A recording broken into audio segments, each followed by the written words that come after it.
AIMIM प्रमुख असदुद्दीन ओवैसी बिहार में अपना बदलापुर बनाने की तैयारी कर रहे हैं। बिहार में इंतकाम लेने की तैयारी है। इस बार आरजेडी से बदला लेंगे और वो बदला लेंगे 3 साल पहले उनके विधायकों की चोरी का।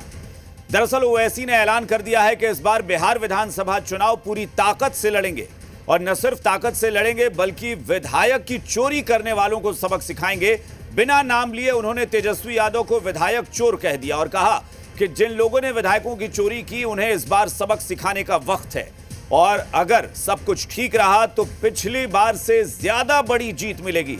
आपको बता दें कि पिछली बार 2020 के चुनाव में ओवैसी की पार्टी को 5 विधायक वहां पर जिताने में कामयाबी मिली थी, लेकिन 4 विधायकों को आरजेडी ने तोड़ लिया था और इसी नाराजगी में तेजस्वी यादव से बदला लेने की तैयारी कर रहे हैं ओवैसी। तेजस्वी एंड टीम का खेल बिगाड़ेंगे ओवैसी। लालू यादव से लेंगे विधायकों की चोरी का बदला। आरजेडी के मुस्लिम वोट बैंक पर सेंध लगाएंगे ओवैसी। असदुद्दीन ओवैसी की पार्टी एआईएमआईएम बिहार चुनाव में बड़ा खेला करने की तैयारी में है। इस बार के चुनाव में खुद ओवैसी ने मोर्चा संभाल लिया है और ओवैसी इसकी शुरुआत मुस्लिम बहुल सीमांचल से करने वाले हैं।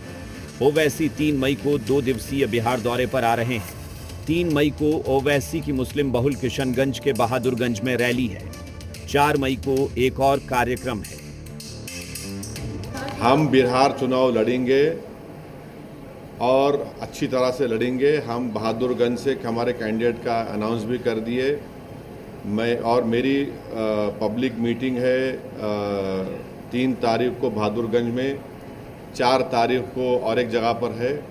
हम अच्छी तरह से लड़ेंगे। बिहार पहुंचने से पहले ही ओवैसी ने लालू यादव एंड आरजेडी को टेंशन दे दिया है। ओवैसी एआईएमआईएम के विधायकों को तोड़ने वालों को चेताया है। उन्होंने कहा विधायक चुराने वालों को सबक सिखाएंगे। इस बार के चुनाव में एआईएमआईएम और मजबूती से लड़ेगी और जीतेगी।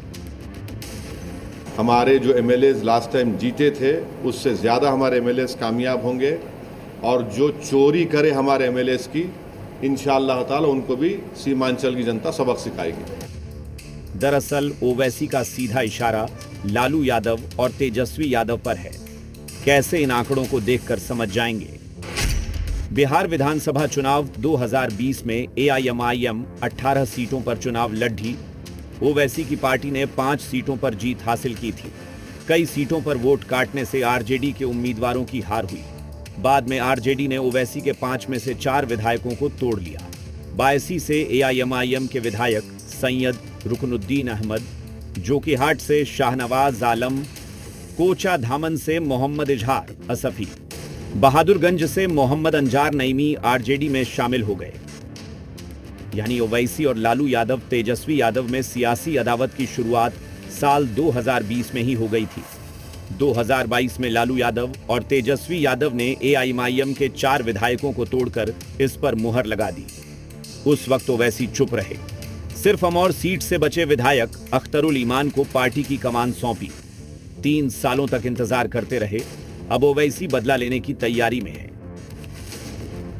टारगेट बिहार की वो सीटें हैं जहां मुस्लिम आबादी निर्णायक है, लेकिन आरजेडी को लगता है मुस्लिमों के मसीहा तो सिर्फ और सिर्फ लालू यादव तेजस्वी यादव ही हैं। चाहे जितना भी झंझावत हो, चाहे जितनी भी कठिनाइयां हो, लालू जी और तेजस्वी जी ने उसको झेलते हुए भी फिरका परस्त ताकतों के खिलाफ, फिरका परस्त ताकतों को सामने से चैलेंज करने का काम किया और भारतीय जनता पार्टी और आरएसएस के विचारों को बिहार में कभी भी चलने नहीं दिया। इसी वजह कर ओवैसी साहब को पता होना चाहिए कि बिहार के मुसलमानों का विश्वास लालू जी और तेजस्वी जी पर है। एआईएमआईएम प्रमुख असदुद्दीन ओवैसी और तेजस्वी यादव एक ही थाली के चट्टे बट्टे हैं। इनकी बुनियाद में ठगी और धोखेबाजी है। ये झूठे सपने दिखाकर जनता को ठगते हैं और इसके बाद आपस में भी ठग विद्या चलाते हैं। वैसे तेजस्वी जी के बारे में ओवैसी साहब ने जो कहा वह 16 आने सही है। चोरी और ठगी राजद का इतिहास रहा है। लालू यादव की पार्टी के बाद सबसे ज्यादा मुस्लिम वोटों पर कांग्रेस की पकड़ मानी जाती है। यानी ओवैसी ज्यादा सीटों पर बिहार में चुनाव लड़ेंगे तो नुकसान कांग्रेस को भी हो सकता है। लेकिन कांग्रेस को लगता है ओवैसी बीजेपी की बी टीम है। बिहार के मुसलमान ओवैसी की बातों में नहीं आएंगे तो जेडीयू कह रही है मुस्लिमों के असली नेता तो सीएम नीतीश कुमार हैं। ओवैसी जी की बातों में अब कोई आने वाला नहीं है। उन्हें मालूम है कि बिहार में वे आते हैं राजनीतिक लाभ के लिए और किसके इशारे पे वे काम करते हैं ये अब बिहार के मुस्लिम भाई जान चुके हैं। इसलिए ओवैसी साहब जितने भी गाल बजा लें, लेकिन अब उनका दाल सीमांचल सहित पूरे बिहार में नहीं गलने वाला है। मुसलमान समाज बहुत बेहतर समझ रहा है और जिस तरह से वक्फ संशोधन बिल पास हुआ उसके बाद से अक़लियत समाज का रुझान नीतीश कुमार जी के नेतृत्व में एनडीए के साथ है। बिहार में 17% मुस्लिम आबादी है। सीमांचल के ज्यादा सीटों पर मुस्लिम वोट बैंक निर्णायक है। मिथिलांचल में भी कई सीटों पर मुस्लिम वोट बैंक की किंग मेकर है। ऐसे में ओवैसी अगर ज्यादा सीटों पर चुनाव लड़ेंगे और मुस्लिम वोट बंटा तो महागठबंधन का नुकसान तय माना जा रहा है। यानी ओवैसी हारकर भी विधायकों को तोड़ने वालों से बदला ले लेंगे।